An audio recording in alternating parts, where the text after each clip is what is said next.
संजू राजकुमार हिरानी की एक blockbuster biopic drama film है जिसमें रणबीर कपूर ने संजय दत्त का रोल निभाया है। मूवी सिर्फ एक एक्टर की कहानी नहीं बल्कि एक इंसान की लाइफ स्टोरी बताती है कि कैसे एक इंसान गलती, गिल्ट, स्ट्रगल, मीडिया कंट्रोवर्सी और रिडेम्पशन का सफर तय करते हुए बढ़ता है। इस फिल्म में हम देखते हैं कि एक सुपरस्टार का बेटा कैसे drug, underworld connection, bomb blast, tragedies में फंस जाता है और अपने आप को वापस खड़ा करता है।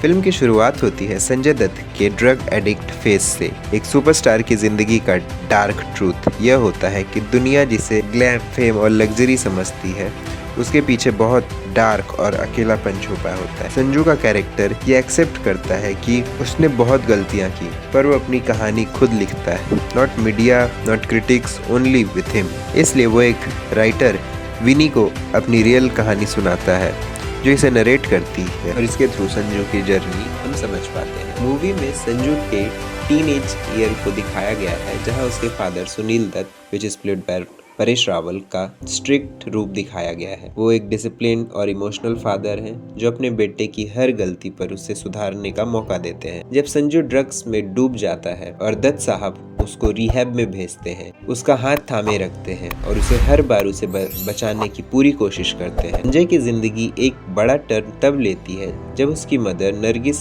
की डेथ से वो इमोशनली टूट जाता है। नरगिस जी को कैंसर हुआ था। जब वो कैंसर से फाइट कर रही थी तब संजू का करियर शुरुआत हुआ था और इससे उसे बहुत प्रेशर झेलना पड़ा। इमोशनली ट्रॉमा की वजह से वो ड्रग्स में डूबता चला गया। स्टोरी में संजू का दोस्ती का एंगल भी बहुत इंपॉर्टेंट है। उसका best friend Kamlesh which is played by Vicky Kaushal एक कम्प्लीटली लॉयल, फनी और इमोशनल कैरेक्टर है। कमली वह दोस्त है जो संजू को ड्रग्स से निकालने में उसके रिलेशनशिप इशू में सपोर्ट करता है और उसे जब पूरी दुनिया संजय के अगेंस्ट थी तो वो उसे अकेला संभाल रहा था। कमली और संजू के बाद फिल्म का हार्ट, उनका प्यार और उनकी लड़ाई, उनकी मस्ती, ये सब ऑडियंस को डीपली टच करती है। 1993 का बॉम्बे ब्लास्ट केस में संजू का नाम आता है। मीडिया उसे टेररिस्ट डिक्लेयर कर दी थी। पब्लिक कंफ्यूज हो जाती है।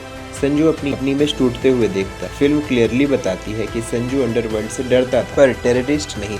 उसने इलीगल वेपन रखा जो कि एक बहुत बड़ी गलती थी। उसका इंटेंशन कंट्री को नुकसान पहुंचाना नहीं था। यह फिल्म का एक मोस्ट कंट्रोवर्शियल पोर्शन है जहां राजकुमार हिरानी संजू का साइड एक्सप्लेन करते हैं। संजय दत्त की real life, court case, jail scene, ये सब फिल्म को डिटेल्स में दिखाया गया है। मूवी में संजू के मल्टीपल रिलेशनशिप को भी मेंशन किया गया है। कैसे मीडिया ने उसकी गर्लफ्रेंड्स लाइफस्टाइल और अफेयर को सेंसेशन में डाल दिया, पर संजू का कैरेक्टर में एक इनोसेंसी और चाइल्डिश भी दिखाई गई। वो गलतियों से भरा हुआ आदमी है पर इंटेंशनली वो विलन नहीं है। इस फिल्म के मैसेज का कोर है इंसान गलतियों का स्टैचू है पर हर गलती का मतलब ये नहीं कि वो आदमी बुरा है। फिल्म का सेकेंड हाफ संजू की रिडेम्पशन जर्नी है। वो ड्रग्स को छोड़ना चाहता है, छोड़ता है, थेरेपी लेता है और अपनी फैमिली को वापस जोड़ता है और सबसे इम्पोर्टेंट वो अपनी इमेज को सुधारने की कोशिश करता है। जब वो जेल जाता है तब ऑडियंस उसका दर्द फील करती है। सुनील दत्त की डेथ का सीन फिल्म का सबसे मोस्ट इमोशनल मोमेंट है। रणबीर कपूर और परेश रावल ने फादर सन के बॉन्ड को लेजेंडरी। संजू और मीडिया के बीच कॉन्फ्लिक्ट फिल्म के एक इम्पॉर्टेंट थीम है। मीडिया कैसे एक आदमी को विलन बना सकती है। इनकम्प्लीट फैक्ट कैसे पूरी परसेप्शन को चेंज कर देते हैं। यह मूवी बहुत ही क्लियरली हाईलाइट करती है। संजू अल्टीमेटली एक इंसान की कहानी है जो अपनी लाइफ में बहुत ऊंचाइयों पर गया, बहुत नीचे भी गिरा, फिर भी उसने खुद को वापस तैयार किया और खड़ा हुआ। It is a story of a love, loss, friendship, guilt, mindset, frame, media pressure and redemption. Ranbir Kapoor का परफॉर्मेंस लेजेंडरी लेवल पर है, इसलिए फिल्म को ऑडियंस ने इमेंसली पसंद किया है। अगर आपको emotional drama, real life stories और इंस्पिरेशन जर्नी पसंद है तो संजू एक मास्टरपीस है जो एक मस्ट वॉच है। ये फिल्म हमें सिखाती है कि कोई भी इंसान कभी भी परफेक्ट नहीं होता। हर किसी में किसी न किसी की गलतियां होती हैं, पर असली हीरो वो है जो अपनी गलतियों को एक्सेप्ट करे और उनसे लड़ता हुआ खुद को बदल